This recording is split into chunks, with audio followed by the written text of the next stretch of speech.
माई मोर साना सारावानु हो। केहू नई के जिंदगी के हमारो सहारावा माई बानी बेसहारावा माई बानी हमला चरावानु हो।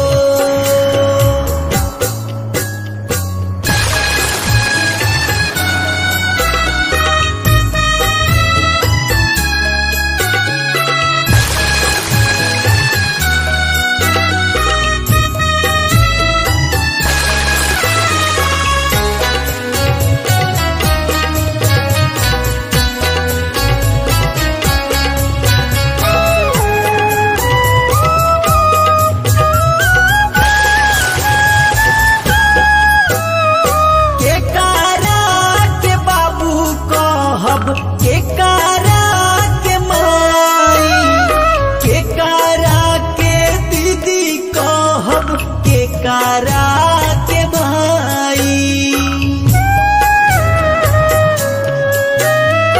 के कारा के पापा कहब के कारा के माई के कारा के दीदी कहब के कारा के भाई।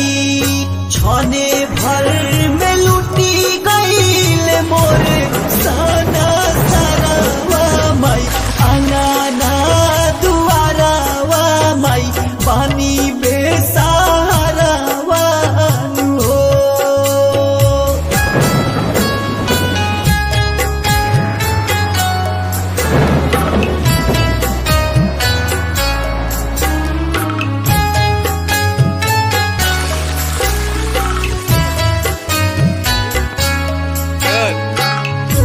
रहे हैं गंगा कैसेट की प्रस्तुति।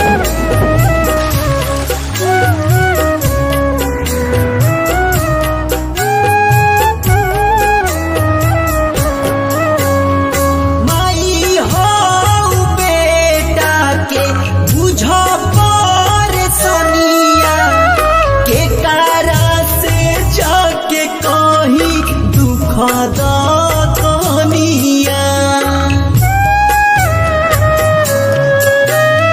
माई हो बेटावा के बुझा परेशानिया के कारा से जाके कहीं दुख के कहानिया। दे दो माई वापस मोर परिवारवा ना तो देहब जनावा माई तोहरे कसमावानु हो। पढ़ावा में तोह गईल मोरे परिवारवा माई मोरे परिवारवा माई मोरे साना सारावानु हो। केहू नई के जिंदगी के हमारो सहारावा माई बानी बेसहारावा माई बानी हमला चरावानु हो।